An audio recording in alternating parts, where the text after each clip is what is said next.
is not actually the elite.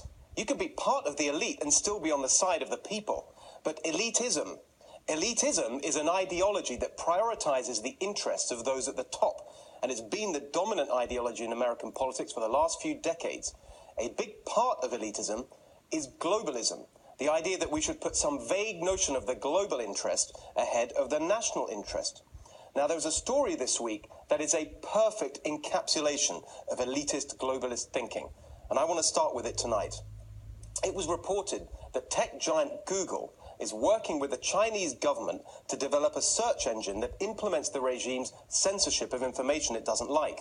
This is part of Google's plan to get back into China after it pulled out in 2010 in protest at the Chinese government's hacking of Gmail. This story is very personal for me. The China part is personal because my parents are Hungarian. I know all about oppressive communist regimes, and believe me, that's what today's China is. The Google part is personal because my wife once worked there, and we now have a very comfortable life as a result. Some of Google's top executives are close friends. But you know me by now, when I think something is wrong, I'll say so, whomever it may offend. And this is not just wrong, it's shameful. Of course, it's not the whole story about Google. I use Google all the time. I'm sure you do too. It's important to be fair and reasonable. Google's products are useful, and that's why it's grown so big. But it's because it got so big that Google is now not just useful, but dangerous too. It is a leading force for elitism and globalism. It's the essence of globalism that businesses have no loyalty to their home country. For more than most corporations, America really is Google's home. Did you know that Google got started thanks to a program run by the US government? Google wouldn't exist if it wasn't for American taxpayers. Google once said its mission was to organize the world's information and make it universally accessible. Its motto was, "Don't be evil."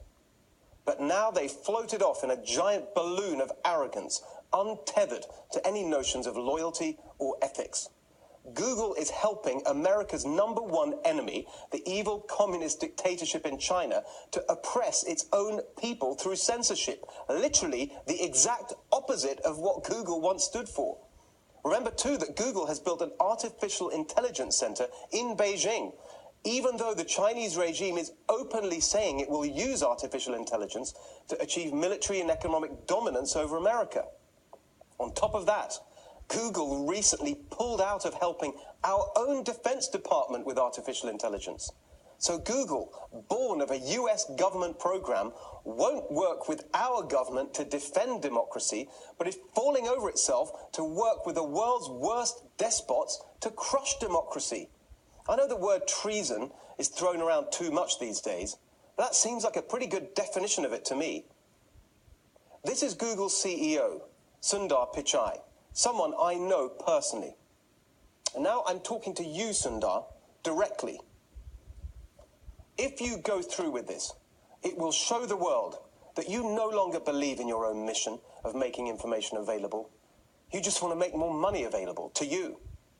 It will expose all those sanctimonious, high-minded tweets and statements about human rights and standing up for values as pure BS. It will confirm that Google is driven by one thing, maximizing GCP, greed, control, power.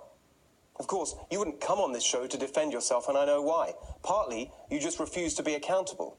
But there's a worse reason. China told you not to talk about this. You're not only working with the communist dictators to censor in China, you're doing their bidding by censoring yourself in America. If you go ahead with this, I will come after you with everything I've got, and I won't be the only one. But there is still time for you to change. Don't do this. Do the right thing. In a phrase, don't be evil. All right, follow us at NextRevFNC and at Steve Hilton X, and let us know what you think.